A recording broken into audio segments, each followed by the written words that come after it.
Les 3 défis du journalisme. Adrien Tricorneau, journaliste au Monde Campus.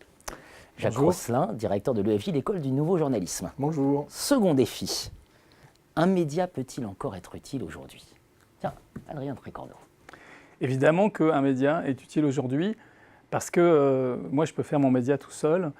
Tout seul, je n'arriverai pas à grand-chose. Je pense qu'on fait un travail d'équipe où il y a besoin de compétences diverses et que tout seul, on est assez...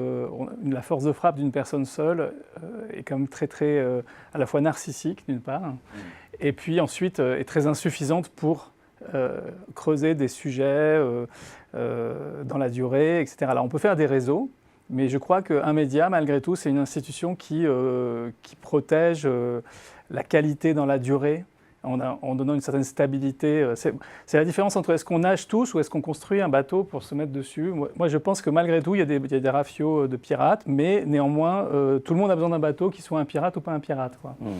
C'est pas qu'un média soit bien ou pas bien, c'est qu'on en a besoin.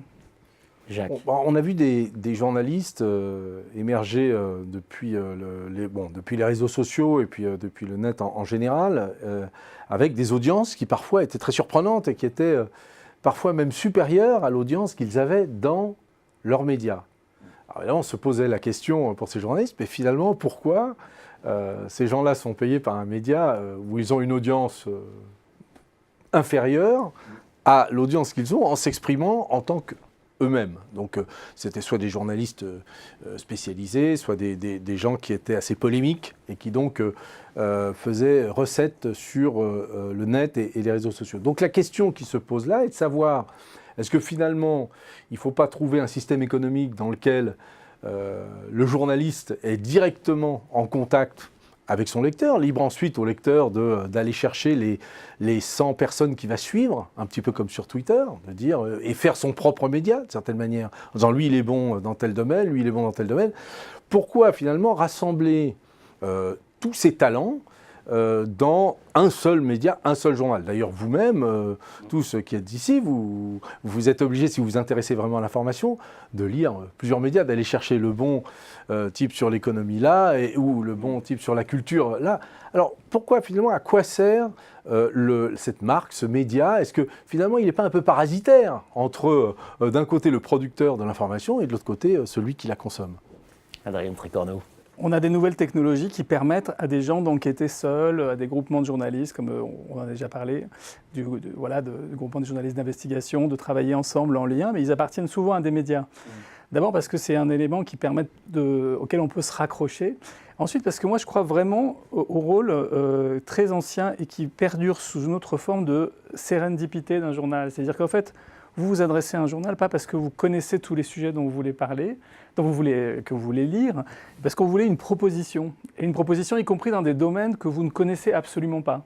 De l'international, de la santé, de la politique, de la culture, de l'éducation, etc. Et vous savez, à travers ce média, qu'il y aura un certain regard sur ces sujets, et y compris vous allez vous intéresser à la vie politique d'Amérique du Sud, à laquelle vous ne vous intéressiez pas autant dans le détail en voyant juste les résultats des élections dans tel ou tel pays. Et vous allez être content, on sait depuis Albert Londres et d'autres, que vous allez être content de pouvoir vous intéresser à ça et que c'est important comme citoyen. Alors que la segmentation ne permet pas d'être citoyen de la même façon, à mon avis, pour un journal ou pour un média. Mais est-ce que là, sur la sérendipité, on ne peut pas dire que s'il y a bien un lieu de la sérendipité, c'est précisément le net. Parce que là, on a accès à énormément de choses. Et si on circule dans un réseau social ou si on circule en cherchant sur tel ou tel moteur de recherche son info, on passe finalement d'une info à l'autre. On tombe sur des choses qui parfois sont inattendues. Pourquoi se cantonner à l'intérieur d'une bulle qui serait celui de la sensibilité politique ou culturelle que nous impose finalement un seul média? Parce que la logique du web, c'est beaucoup, et il y a eu des enquêtes qui ont été faites, c'est beaucoup la reproduction à l'infini des mêmes textes, qui sont souvent des dépêches d'agence, et qu'il n'y a pas la proposition faite de façon pédagogique, la mise en scène, au bon sens du terme, pour vous amener vers des sujets qui ne vous intéresseraient pas spontanément. Et c'est quand même une des définitions du journalisme, c'est de vous intéresser aux choses auxquelles vous ne vous intéressez pas d'habitude. On n'ira pas sur le fait que parfois les intérêts peuvent être contradictoires aussi entre un journaliste et son journal, parce que là, ça fera un autre débat. Merci de cet éclairage. Merci. Merci.